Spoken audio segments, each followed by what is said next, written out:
Muy bien, entonces vamos a hablar sobre enfermedad renal crónica, ¿ya?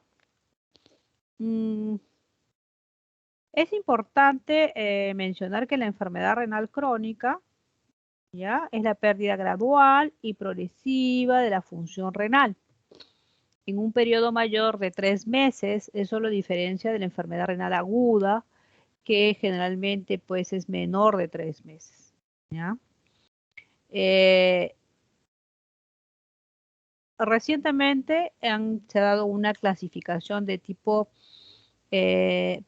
preventiva, ¿no? Porque antes se hablaba de insuficiencia renal cuando era menos de 60 mililitros por minuto. Pero a partir de esta clasificación, ¿no? Ya se habla de estadios mucho más tempranos, ¿no? Acuérdense que esta clasificación se basa en el filtrado glomerular, en la tasa de filtrado glomerular, que es obtenida, este número, este filtrado, esta tasa, en base a, puede ser pues a fórmulas como la fórmula de Crocos-Gaul, acuérdense ustedes, que es 140 menos la edad por el peso sobre 72 por la creatinina sérica, ¿ya? Y conforme han ido evolucionando y pasando el tiempo, cada vez pues en estos cálculos intervienen más parámetros, como por ejemplo si es hombre, si es mujer, la urea, la albúmina, y vamos a ir viendo para tratar de obtener una tasa de filtrado mucho más fidedigna, ¿no? Pero la fórmula de Crocos-Gaul no pierde importancia, ¿no? Muy bien, entonces tenemos la clasificación en 5 estadios. Recuerden que el filtrado glomerular normal es de 80 a 120, ¿ya? Sin embargo, en el estadio 1 tiene mayor de 90. Y ustedes dirán, doctora, pero si eso es normal, ¿por qué yo tengo 90 y no me considero un enfermo renal crónico? En este primer y segundo estadio, para considerarse un enfermo renal crónico, tiene que tener un daño renal. ¿A qué llamamos daño renal? ¿No? Llamamos pues a la presencia de albúmina o proteinuria. Puede haber la presencia de alteraciones en el sedimento de orina, alteraciones de la imagen, a veces monorrenos, presencia de cálculos, presencia de quistes, ¿no? O la presencia de alteraciones histológicas en la biopsia, ¿no? Incluso los antecedentes, si yo soy diabético, automáticamente ya voy a estar también en estos estadios 1 y 2. Acuérdense que trabajamos desde la prevención, ¿no? Y luego tenemos pues los siguientes estadios, el estadio 3, 4 y 5, donde ya no necesitas tener pues estos criterios de daño renal, sino que solamente te basas en la tasa de filtrado glomerular. A más avanzado tenemos pues el estadio, obviamente pues más vamos a llegar a la necesidad de hemodiálisis, ¿no? Se habla de que con menos de 15 mililitros por minuto de la tasa, probablemente pues ya tengamos que entrar a la hemodiálisis, ¿no? Y también ahora, a partir del estadio 3, ya se habla de insuficiencia renal crónica, a diferencia del término enfermedad renal crónica. Recordemos cuáles son las funciones del riñón. Recordemos que elimina productos de desecho, del metabolismo, que regula el volumen de líquidos, regula la presión arterial, regula el balance de electrolitos, regula el equilibrio ácido-base, regula el metabolismo óseo y produce eritropoyetina. Realmente el riñón y el hígado son protagonistas, se podría decir, del metabolismo pues, del organismo, ¿no? Y cuando esto no funciona, prácticamente pues se ve reflejado trastornos, ¿no? Entonces, ¿cuál es la fisiopatología de la enfermedad renal? Recordemos que cada uno nace con determinada cantidad de glomérulos. Sin embargo, a lo largo de nuestra vida existen una serie de insultos, injurias, se podría decir, y poco a poco, pues, los glomérulos van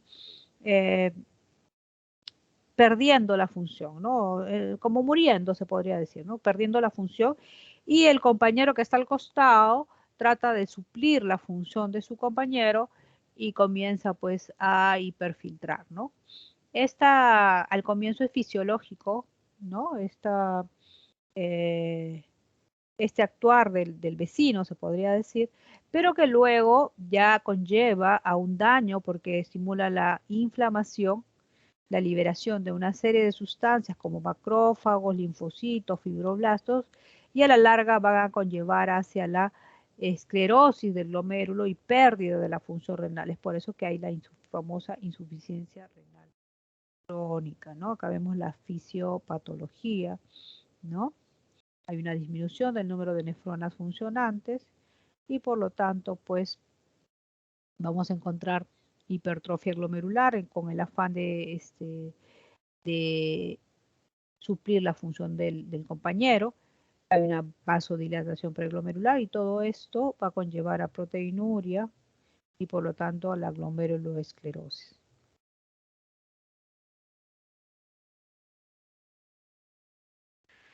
Recordemos que la enfermedad renal crónica es un problema de salud pública, no porque sea muy frecuente, sin embargo, es porque es muy costosa. Recordemos que la hemodiálisis cuesta más o menos unos 300 soles por vez y el paciente se dializa 3 veces por semana, más o menos 1000 soles por semana. En un mes son más o menos $1000.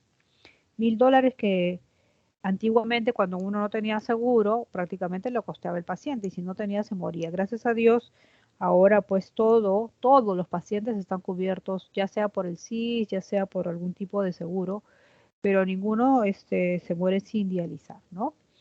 El problema es que también tenemos que cada vez tenemos más pacientes con enfermedad renal crónica y debido a que cada vez tenemos pacientes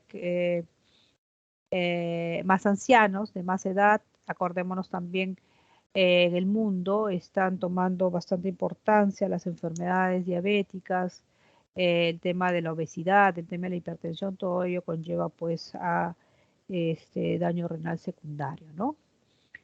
Acordémonos también que a partir de los 40 el riñón también se avejenta. Se dice que el riñón se avejenta 10 mililitros por cada 10 años. O sea, si yo tengo 60 años, mi riñón ya no va a ser pues el ideal 100 mililitros por minuto, sino que a mis 60 años ya va a ser 80, ya mi tope es 80. Si tengo 80 años, ya mi tope es 60 litros por minuto, ¿no? Muy bien, y luego,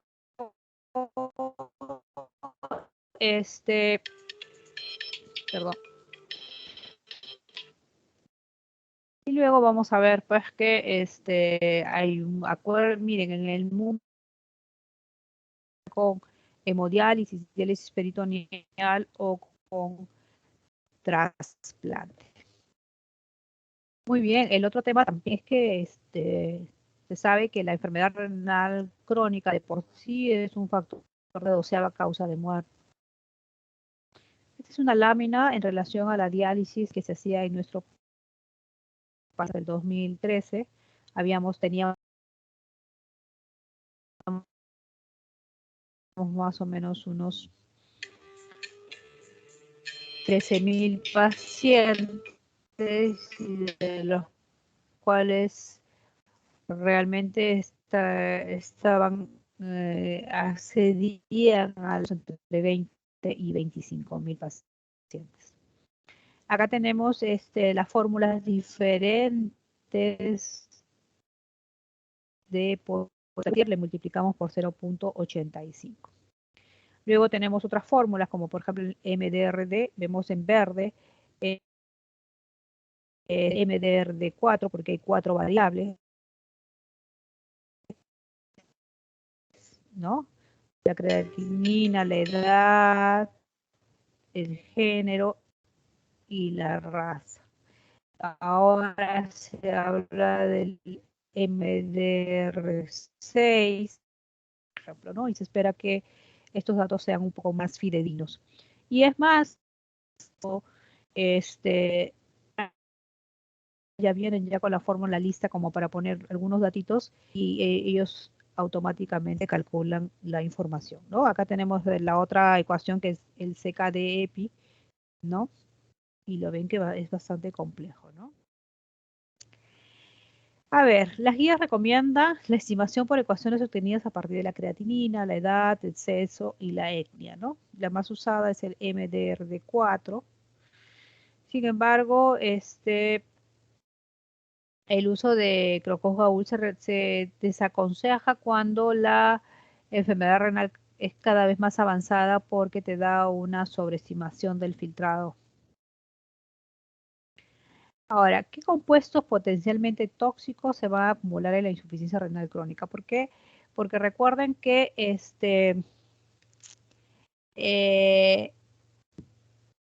el riñón pierde la capacidad de la formación de la orina a más avanzado y obviamente pues vamos a o sea, no vamos a poder eliminar todos estos compuestos tóxicos y no vamos a quedar con los mismos.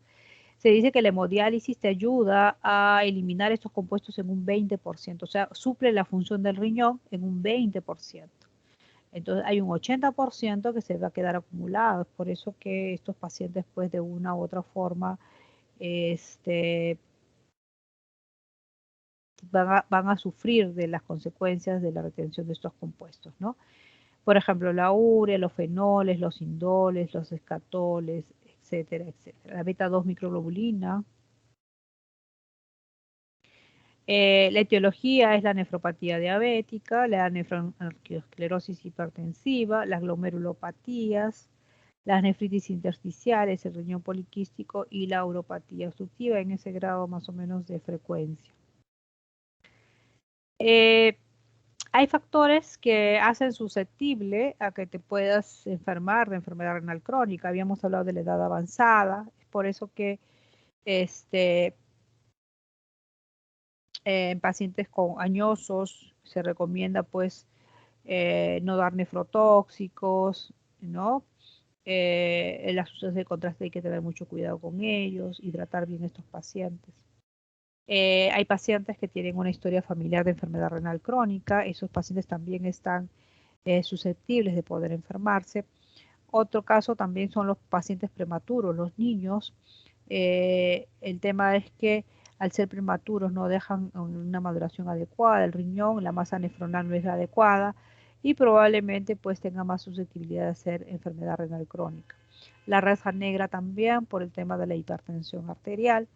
Ya la diabetes, los diabéticos también tienen más riesgo de enfermedad renal crónica, habíamos hablado un 40%, la obesidad de por sí, el tema de, acuérdense que esta masa nefronal queda insuficiente para todo el peso, hay un aumento del trabajo de las nefronas, esto lleva a hiperfiltración, inflamación y probablemente fibrosis, ¿no? El nivel socioeconómico bajo generalmente es por el tema, incluso se hizo un trabajo de investigación en el sentido de encontraron pues una glomerulonefritis postinfecciosa en pacientes pues con niveles socioeconómicos bajos, ¿no? Otros factores que inician directamente el daño, tenemos las enfermedades autoinmunes, las infecciones sistémicas, las litiasis renales, los problemas de obstrucción de las vías urinarias bajas, por ejemplo la próstata, el uso de nefrotóxicos como los AINES, la hipertensión arterial y la diabetes, ¿no? Entonces, cuando yo veo a un paciente renal en la consulta, obviamente trato de evitar que el riñón que ya está dañado, ¿no? Se puede empeorar con todos estos factores ya mencionados. Si tiene hipertensión, regulo la presión. Si usa AINES, le suspendo los AINES. Si es diabético, trato de controlar su glicemia. Si tiene cálculos, tengo que evaluar pues si tiene que ser operado, si no. Si tiene infecciones, tengo que ver por qué, cuál es el motivo y si lo puedo evitar o tratar, etcétera, etcétera. Si yo tengo un paciente ya con diagnóstico de enfermedad renal crónica, obviamente hay parámetros que hacen que esta enfermedad empeore y uno de ellos es la proteinuria. Es por eso que si yo a un paciente con enfermedad renal crónica dejo que la proteinuria siga, el problema es que rápidamente me va a llegar a la diálisis. ¿ya? Entonces tengo que ver la forma de bajar esa proteína. ¿Cómo bajo los antiproteinúricos que tenemos los antihipertensivos, ¿no?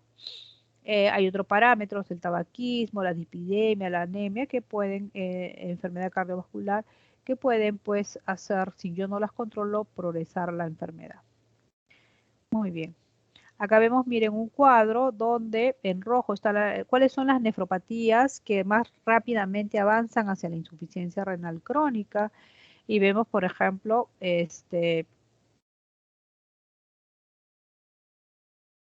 la sobrevida menor, por ejemplo, tenemos la poliquistosis renal que está en morado, ¿no? Más rápidamente va a ir hacia la insuficiencia, la sobrevida del injerto, del riñón, perdón. Y, por ejemplo, la más benigna aparentemente es la nefritis intersticial.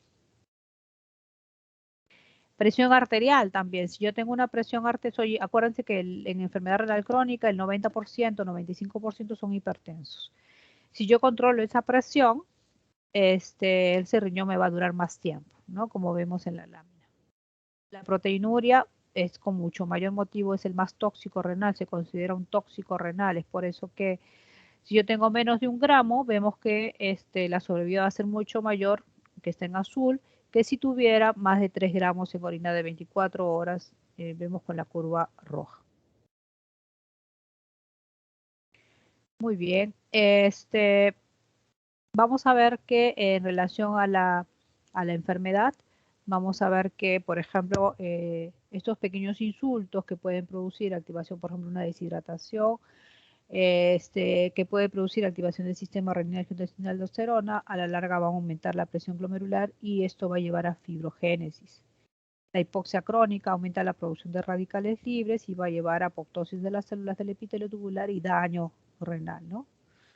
El metabolismo mineral aberrante va a producir calcificación y a la larga también daño renal. En cuanto a la clínica, vamos a tener que los estadios 1 y 2 son asintomáticos, ¿ya? El estadio 3, tenemos el 3A, el 3B, pero ya vamos a empezar que vamos a tener un paciente con nicturia, va a orinar bastantes veces en la noche, porque el riñón ya pierde esa capacidad de concentrar la orina, ¿ya?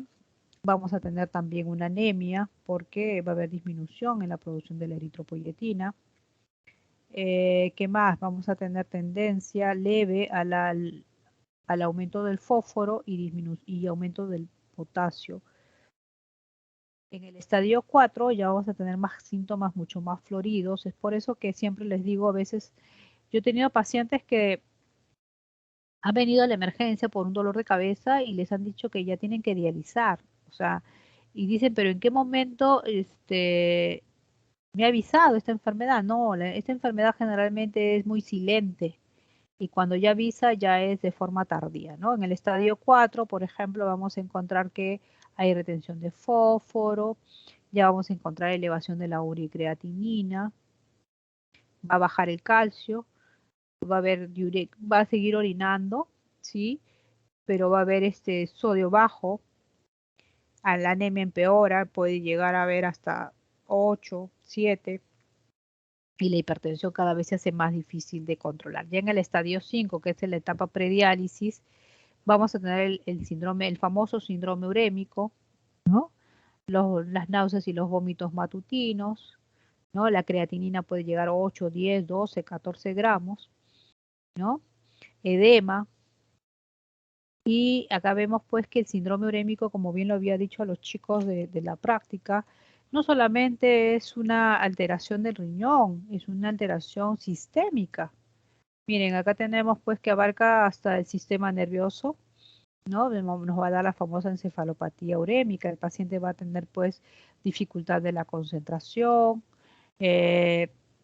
por lo general pues hay las famosas asterixis, va a haber polineuropatía difusa, puede haber los famosos síndromes de las piernas saltarinas, donde el paciente sin querer comienza a saltar sus piernitas, la famosa neuropatía autonómica, el paciente se para y tiene unos mareos impresionantes.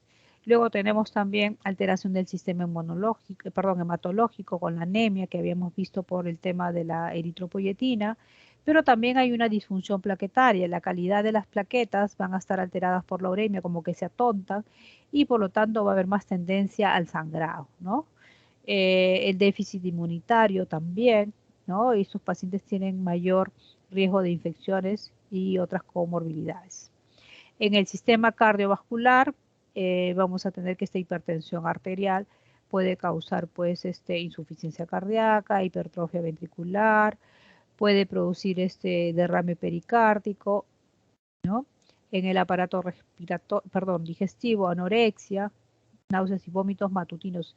El paciente tiene un olor, un sabor metálico, no tiene apetito. Acuérdense que la acidosis metabólica te conlleva a hiporexia, baja de peso, ¿no? Va a haber un prurito que generalmente se asocia a el tema del calcio, fósforo y paratormona. Va a haber un sistema endocrino. Muchos de los niños que les agarró la enfermedad en etapa muy temprana, pues ahí presentan ya un estancamiento tanto del crecimiento como de las características sexuales masculinas y femeninas. En la biopsia vamos a ver, pues, acá vemos dos glomérulos, uno normal y el vecino totalmente esclerosado, ¿no? Vemos pues que habíamos visto que ahora en el mundo tenemos bastante en boga el tema del sobrepeso, del síndrome metabólico, ¿no? Los pacientes con enfermedad renal pueden presentar múltiples alteraciones metabólicas y nutricionales, ¿no? Va a haber una intolerancia a la glucosa, hay una disminución de la sensibilidad periférica a la insulina, ¿no? Y por lo tanto, vamos a presentar pues que esta obesidad va a producir pues a la larga hiperfiltración y fibrosis, ¿no?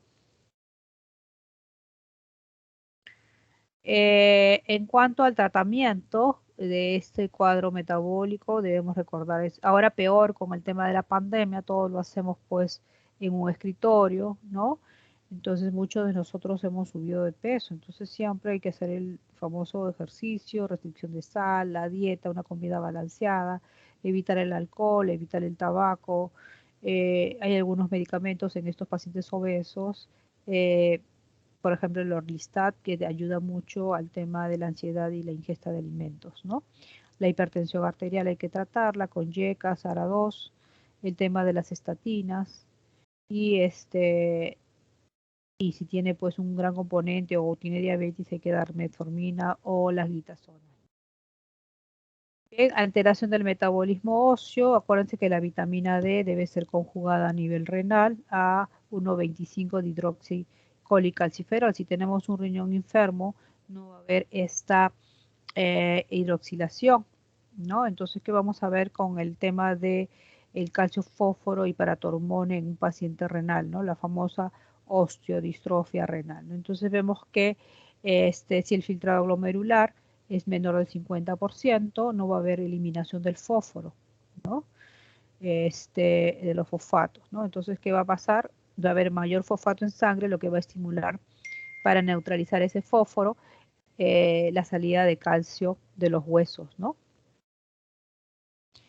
Eh, Vamos a tener que esta hiperfosfatemia de por sí o la hipocalcemia va a estimular la paratormona y la paratormona va a sacar calcio de los huesos, ¿no? En el afán de poder contrarrestar tanto el fósforo como el calcio. ¿Y qué vamos a tener? Miren, ese calcio,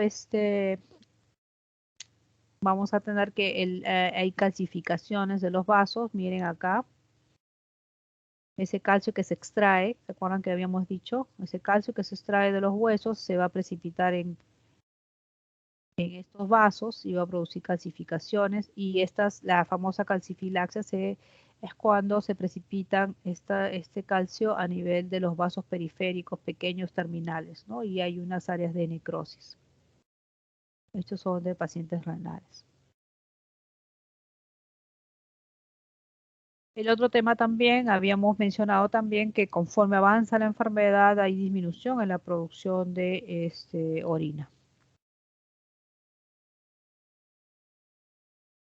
Por eso es que estos pacientes tienen tendencia al edema, a la congestión pulmonar, a la congestión cardíaca también, ¿no? Habíamos mencionado también que todos los alimentos que comemos se transforman en ácidos fijos y son neutralizados por el riñón, ¿no? Específicamente por el bicarbonato. Pero cuando ya esta intervención del riñón se hace más alejada por el tema de la enfermedad, prácticamente el paciente tiene acidosis metabólica y parte del tratamiento que hacemos en estos pacientes es darle bicarbonato oral. ¿Qué pasa en un paciente con acidosis metabólica? Vamos a ver pues que hay proteólisis, pérdida de la masa muscular, vamos a tener alteración de las hormonas con osteopenia, osteomalacia, ¿no? Detención del crecimiento. Otra cosa también va a haber un desequilibrio hidroelectrolítico, el paciente va a tener tendencia a la hiponatremia y a la hiperfosfatemia.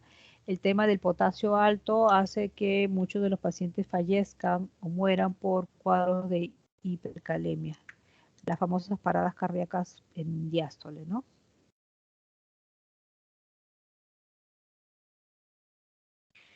Entonces, acá vemos pues la clasificación de leve, moderada, severa y etapa terminal, ¿no? Entonces, en etapa terminal ya vamos a tener pues un edema pulmonar, coma, acidosis metabólica, hipercalemia y muerte, ¿no? Y hay que iniciar tratamiento lo más temprano posible, ¿no? Es importante recalcar antes de terminar que la primera causa de muerte de estos pacientes son las enfermedades cardiovasculares. Cuando hablamos de enfermedades cardiovasculares, hablamos de los desórdenes vasculares cerebrales, ¿no? Tanto isquémicos como hemorrágicos, los infartos, las arritmias, ¿no? Los cuadros coronarios, etcétera. Se sabe que el 50% de los diabéticos que entran a diálisis por lo general fallecen dentro de los primeros 3 años. Habíamos dicho que el 90%, 95% de los pacientes con enfermedad renal crónica son hipertensos y esto se debe a una serie de factores, ¿no?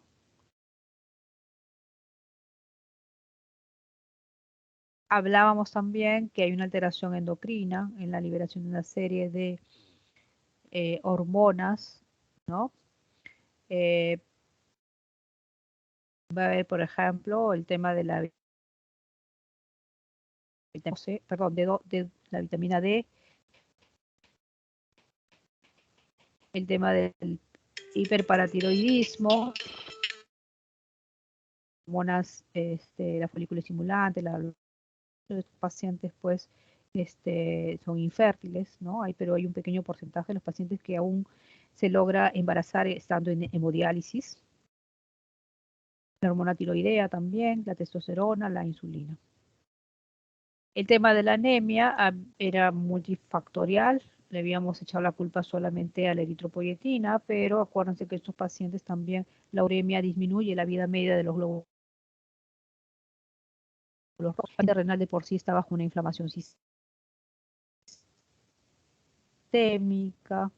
el hiperparatiroidismo severo también es importante, acuérdense que en el hiperpara pues estamos hablando de la médula ósea, donde se forman pues los hemoglobina, ¿no? Perdón, los glóbulos rojos, ¿no?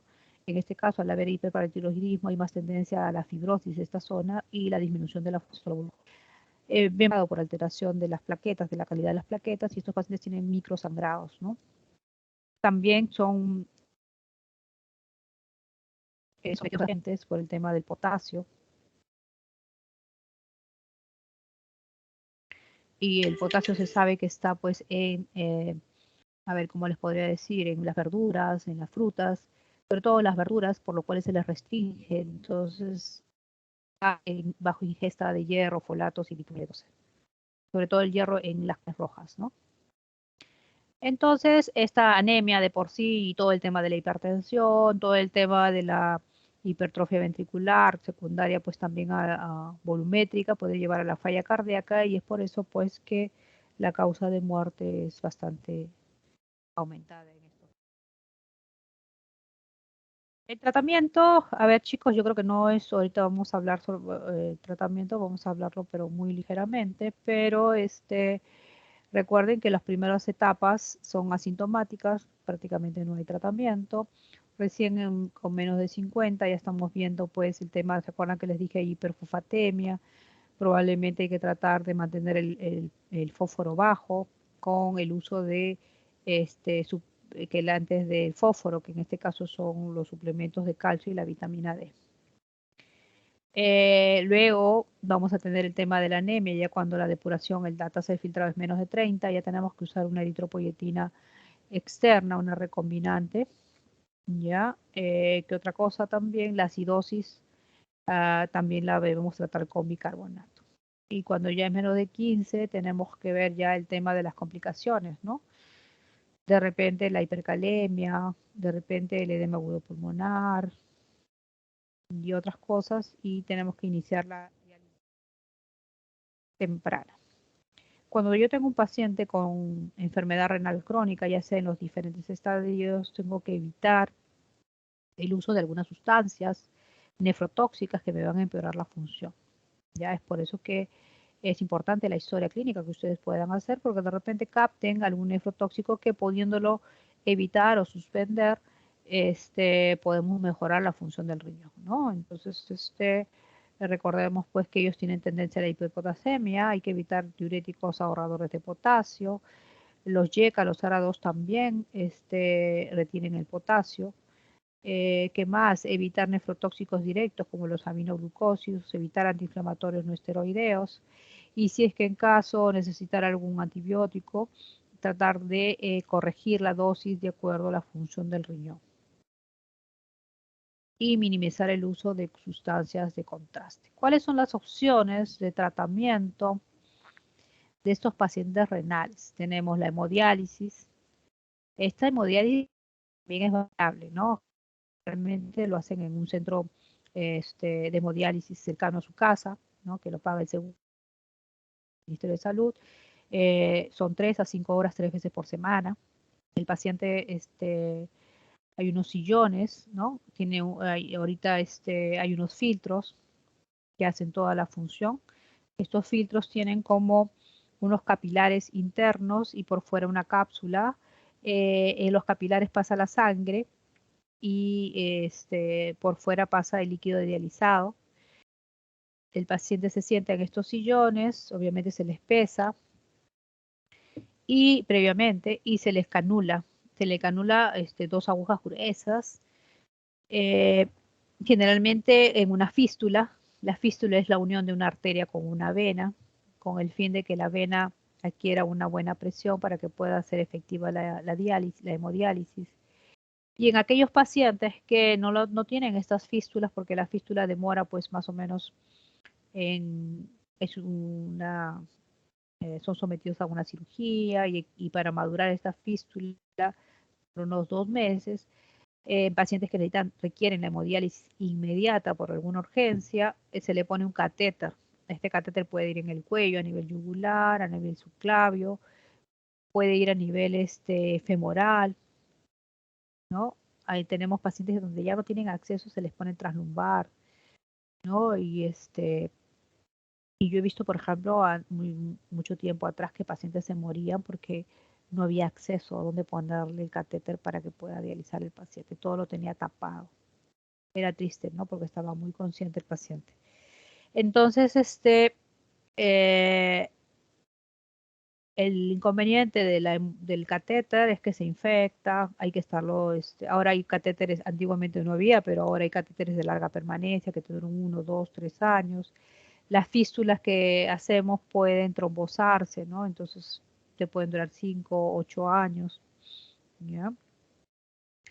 Esos hemodiálisis también en otros países los hacen en su casa, en el sentido de que el familiar se adiestra, que es una terapia bastante compleja, pero se adiestra en hacerse la hemodiálisis y se lo hace pues en casa, ¿no? Luego tenemos la diálisis peritoneal, eh, que es parecida, pero en este caso pues se utiliza un catéter a nivel peritoneal, semirrígido, mediante este catéter que siempre lo va a tener el paciente, cubierto obviamente, se introduce una sustancia que se llama líquido dializado peritoneal. Generalmente son bolsas de 2 litros y se hacen los cambios manuales 4 veces al día. 6 de la mañana, 12 del día, 6 de la tarde, 11 de la noche. Este líquido tiene un componente que es la glucosa, el principal porque hay otros componentes también, y gracias a esta pues es un cotransportador. Entonces saca las toxinas del organismo y entran pues, hay un intercambio de líquidos. Y finalmente en los líquidos que salen, ¿no? Por ejemplo, a las 12 del día, yo primero, ¿qué hago? Elimino los líquidos que me puse a las 6 de la mañana y de ahí introduzco nuevo líquido. Me desconecto todo, esas 2 bolsas las boto y a las 12 de la noche otra vez me conecto, pongo una bolsa donde sale todo lo que me he puesto a las 6 de la tarde, ¿no? Y me vuelvo a colocar nuevo líquido, ¿no? Entonces, esto de acá, esta técnica se hace todos los días de su vida del paciente. Tiene la ventaja la peritoneal que te puedes llevar tus bolsas y te puedes ir a provincia. Si tienes dinero, hasta puedes irte de viaje al exterior, ¿no? Con tus bolsas ya. El otro tema también, la diálisis peritoneal te va a permitir pues comer lo que tú quieras, los líquidos que tú quieras, a diferencia de la hemodiálisis donde es un poco más restrictivo. ¿Se acuerdan que les dije que había que pesar al paciente? Porque el paciente debe llevar pues, a ver, si dializa hoy día lunes y el miércoles es mi siguiente diálisis, hoy día salgo de la diálisis con 50 kilos, y luego ceno, mi desayuno de mañana, mi almuerzo de mañana, mi cena de mañana. Eso tiene un componente no solamente alimentos, sino también líquidos. Acuérdense que hay un gran porcentaje de líquidos. Y por lo general, si mi peso era 50, llego al siguiente sesión de diálisis con 53 kilos, ¿no? Porque acuérdense que los pacientes ya no orinan. Entonces la máquina me tiene que sacar 3 kilos. Entonces, como son cada 2 días o 3 días mi diálisis, yo tengo que cuidarme de no tomar líquidos. El tema de la hipercalemia me puede dar una parada cardíaca, entonces no puedo comer pues mi chocolatito, ni cosas que tengan pues potasio, ni verduras. Todos los alimentos se consumen dializados, es decir, hay que estar cambiándole el agua de los alimentos para hacer que pierdan el potasio. ¿Qué complicaciones tiene la enfermedad, la hemodiálisis? Obviamente, pues la infección del catéter es importante y los desórdenes cardiovasculares. ¿Por qué? Porque acuérdense que habíamos hablado del filtro, ¿no? La sangre sale del organismo mediante una tubuladura y lleva hacia el filtro. En el filtro hay un intercambio de presiones y ahí pues se hace el intercambio, pero para que la sangre no coagule fuera del organismo, se utiliza heparina. Entonces, imagínense un paciente hipertenso con heparina, urémico, ya pues es una combinación difícil y estos pacientes por lo general tienen desórdenes vasculares cerebrales, infartos, etc. Y finalmente, otra opción de tratamiento es el trasplante renal. El trasplante renal, definitivamente al inicio, en los años 50, era algo experimental, pero luego se vio pues que daba buenos resultados porque reemplazaba la función renal ya no en un 20% que lo hacía la hemodiálisis, sino ya hablamos de un 100%. Imagínense, entonces el paciente pues se casaba, tenía hijos, volvía a hacer su vida. Sin embargo, teníamos la limitante que este trasplante tiene una vida media, no es eterno. O sea, prácticamente puede durar 20, 25 años, a algunos les ha durado 12 años. Es variable porque de todas maneras ese riñón también, pues, eh, si no tiene rechazo, a veces tiene la famosa glomerulopatía del trasplante o la misma glomerulopatía que le dio al inicio se puede volver a presentar en el nuevo trasplante. Entonces, bajo una serie de condiciones, de todas maneras, ese riñón, por más bien cuidado que esté, no es eterno, ¿no? Y bueno, pues tenemos el donante vivo y el donante cadavérico. Se sabe que el donante vivo es el que más tiempo dura, ¿no? Si tú tienes una hermana, hasta ahora la ley autoriza a la hermana, al papá, a la mamá, a los tíos, primos, a poderle donar a su familiar, este, y realmente los resultados son muy buenos, ¿no? Si bien es cierto, el riñón no le va a durar toda la vida, pero el paciente pues puede ser sometido a 2, 3 trasplantes, obviamente con mayores riesgos, pero mejora la calidad de vida del paciente, ¿no? Con respecto al donante cadavérico, el tema es que la donación en nuestro país no está muy concientizada. El donante es un donante, no todos los pacientes que mueren van a ser donantes, solamente hay un 15% que mueren bajo una condición que los hace donantes, por ejemplo, muerte cerebral. Cuando se muere el cerebro, automáticamente luego de unas horas se va a morir todo el organismo. Pero yo necesito que no se muera todo el organismo porque lo necesito todavía bien perfundido, ¿no? Entonces, definitivamente este paciente lo intubo, bueno, lo mantienen con determinados elementos, como por ejemplo, a ver, adrenalina, noradrenalina, de repente dopamina, etcétera, etcétera. Mejoran la hidratación, pacientes están intubados con ventilador mecánico. Sin embargo, sabemos que querramos o no, por más mantenimiento que le demos en 72 horas, ese organismo va a dejar ese motorcito ya se apaga, ¿no? Entonces, en esos 3 días, nosotros tenemos para pedirle el consentimiento al familiar de que pueda donar su fallecido sus órganos, ¿no? Sin embargo, es difícil porque la mayoría de estos pacientes pues a veces han muerto por proyectil de arma de fuego, por accidente pues un traumatismo encefalocraniano, un accidente en coche, en moto que tenemos ahora, por eso hay que tener mucho cuidado con las motos y cuando lo van a ver en el momento en que se le dice que el paciente está muerto y no lo creen, porque es una muerte donde el paciente pues está tibio, respira, parece dormido, pero lo que está muerto es el cerebro, ¿no?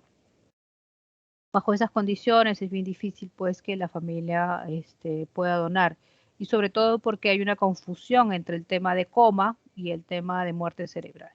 El coma es diferente, ¿no? En el coma pues hay una irrigación normal del cerebro, ¿no? En la muerte cerebral, la sangre no llega al cerebro, ya está muerto el cerebro. En el coma a veces salen los periódicos, despertó del coma luego de 5 años. Sí, pues puede despertar, pero de la muerte cerebral no va a despertar. Ya eso es importante, pero hay un momento en el que el paciente pues sufre el trauma del shock de que te dicen que tu ser querido se ha muerto y a veces no entiendes esas aclaraciones, ¿no? En otros países a veces hay bastante el tema de la difusión sobre para que cuando ocurra prácticamente pues lo tengan un poquito más claro. Pero eh, para nuestro país a veces hay otras prioridades, ¿no? Y bueno, pues terminamos. No sé si habrá alguna pregunta, chicos. Perdón, en cuanto a los tratamientos de emergencia que necesite, yo tengo un paciente en enfermedad renal crónica y que ya necesita empezar hemodiálisis, son la hipercalemia, el edema agudo pulmonar, la acidosis metabólica, la encefalopatía hipertensiva, la pericarditis y el taponamiento cardíaco.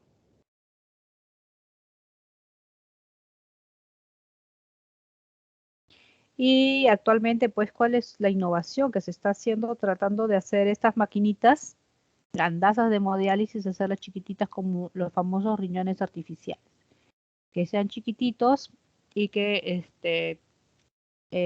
puedan llevarse pues a casa, andar, hacer tus trabajos normales, este, y tener estos pacientes, esta máquina implantada en el organismo. Muy bien, ¿hasta acá alguna pregunta? ¿Duda?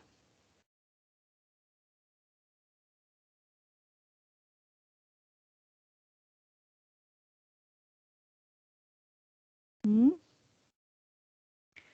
Bueno, ¿me han escuchado? Creo que no me han escuchado la clase. ¿Ah?